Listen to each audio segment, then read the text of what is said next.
Hey everyone, happy Saturday from Melbourne lockdown. Um, I thought I'd give a little update um, before I go in for surgery on Tuesday because stuff happened and I don't know whether to be impressed or horrified by it. Um, you may notice absence of a bridle and a rather large patch of tape on my face. So I was, I'll lay the scene. It was what day? Like Thursday night.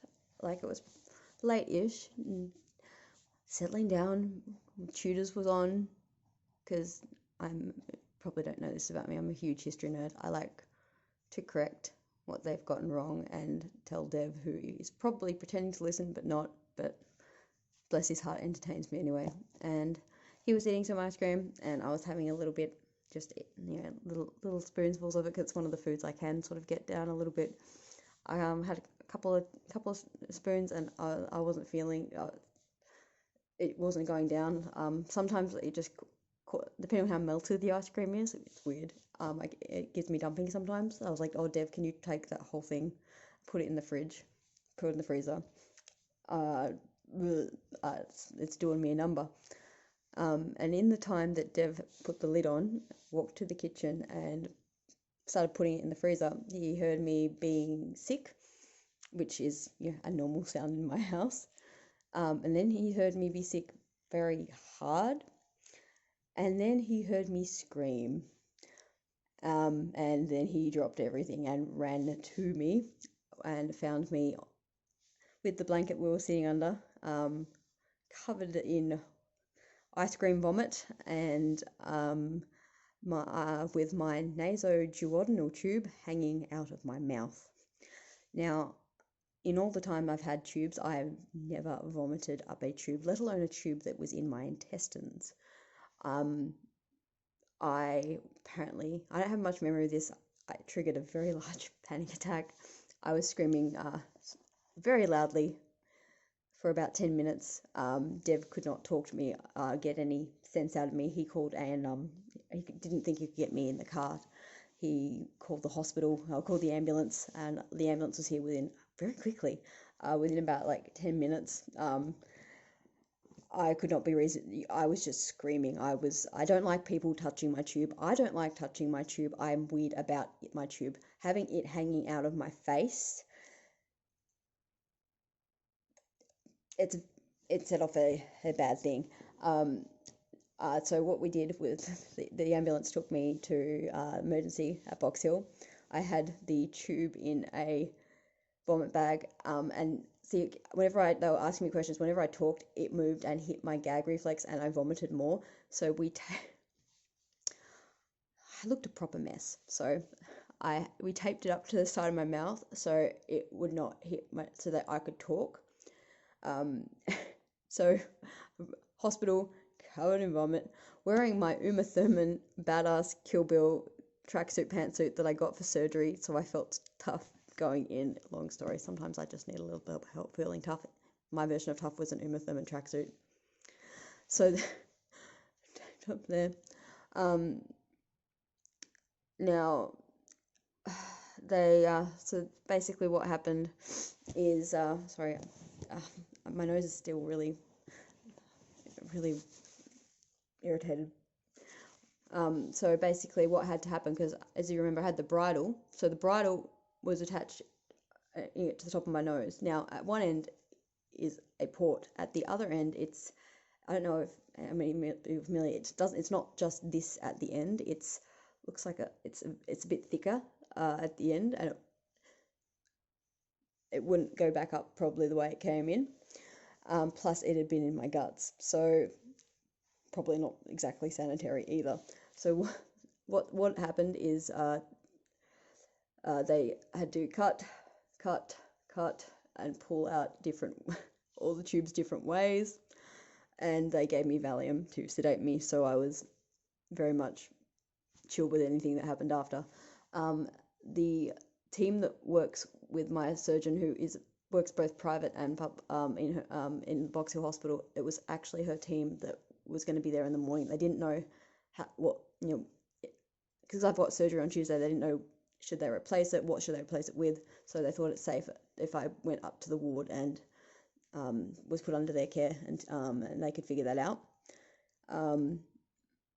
So they, in the morning, I had the doctor and a couple of nurses come in and say that, look, what we're going to do is we're going to just put a nasal gastric in until, just nasal gastric, not nasoduodenal, until Tuesday. Just has to stay there till Tuesday, just to get you, make sure that you're getting the nutrients, the best condition for your laparoscopy procedure and your gastrostomy procedure as well. So they had a lot of difficulty trying to get the tube in.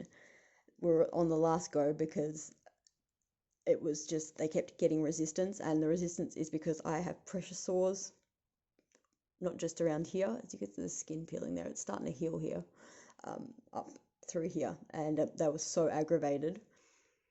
On the lucky last one, they finally got it in, and then sent me down to X-ray, and then sent me up, gave me some morphine because of all the other drugs I'm on. I can't take, as you know, you can't take anti-inflammatories. I can't take Panadol because it interacts with Lyrica, which I take for my nerve pain. So they just subcutaneous, just morphine out like a light. Lovely sleep. They woke me up a little bit later going, we hate to wake you and tell you this, but we need to push that tube in about 20 centimeters more. Do you mind? I'm like, nah, go for it. So they did that, and then sent me back down to X-ray to make sure it was all good. That was all good. Turns out, because Dev, because of all the notes in the system, they let Dev into the hospital with me into ER, which is very rare, by the way. He couldn't come up to the ward, but they let him in ER with me. He probably was half asleep. He accidentally took my clothes home when they gave me a gown. So I'm like, I've got no clothes. So Dev had to drop off clothes and then go wait around the block, and then they had to take all of my I had, I think, 3 bags of fluid put in me. The first bag literally went into me in less than an hour. Like, that's how dehydrated I was. So they had to take out all that.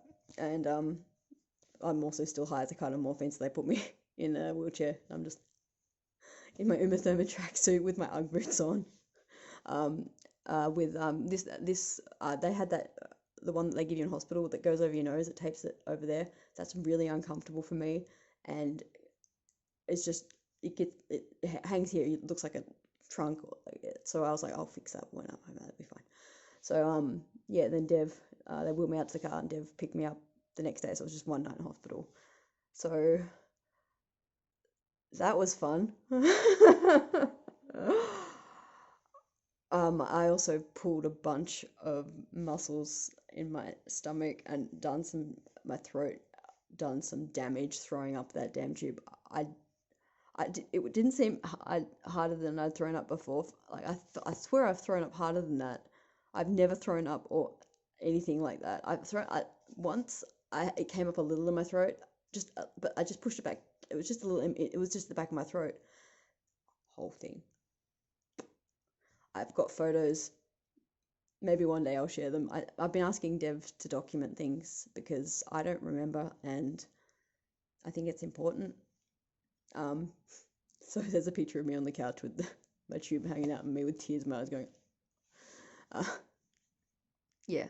So because there's no bridle on this, I'm very cautious about making sure the measurements line up on my nose, and I have a lot of tape on it at all times. I try not to get the tape wet, because as it's a more risk of moving, and we don't want it to move too much at all.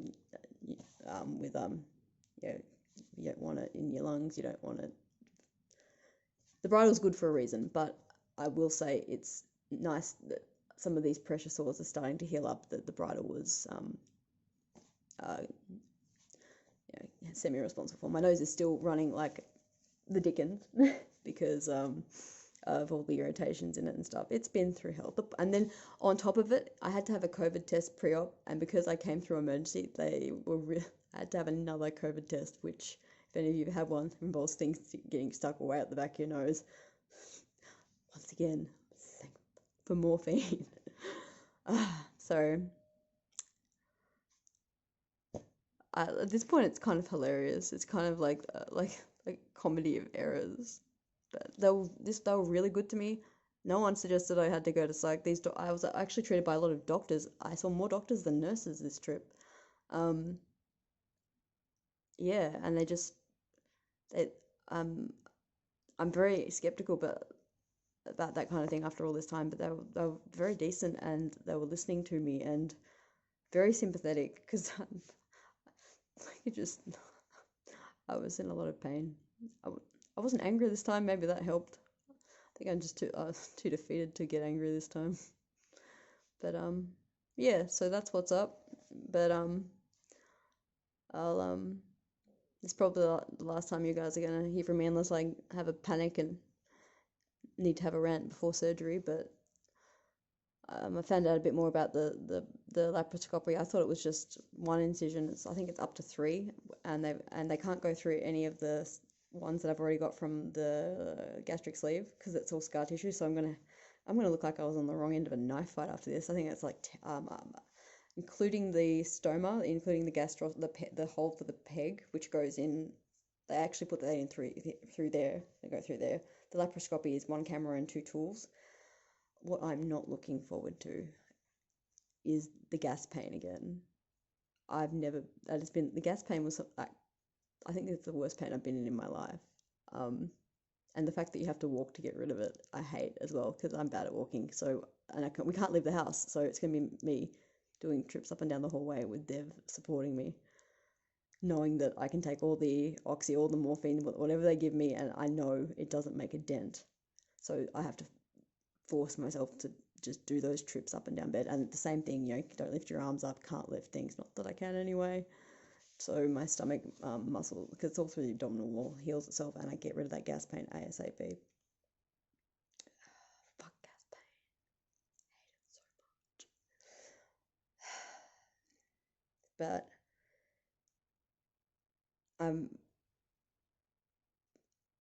I have faith that these people are listening to me. Oh, sorry, my phone vibrated a bit. Dr. Selena seems very thorough. She's dotting I's and crossing T's and thinking outside the box, and I can't ask for anything more. And this is a minor procedure, on a minor operation. That if we can find a solution with this minor one, maybe a major one we can avoid. Maybe it'll give us more answers. Maybe, yeah, she seems to want to give me a better quality of life, and I really appreciate that after a lot of people telling me that you're just crazy, and if you want a better quality of life, just stop being crazy. So, but yeah, don't throw up your freaking feed tubes. It ain't fun. It's like Alien, but with you in it. Alright, thanks for listening to me chat. Thanks for listening to me rant. I hope your Saturday night is... I don't know what Saturday nights are in other states at the moment. In Melbourne, I hope you're 3 cocktails in with a face mask on and like your Uggies on and My Sharona's on the radio or something. Have a good one, guys. Once again, thank you for being wonderful humans, and be safe, be good. Love you all. Bye.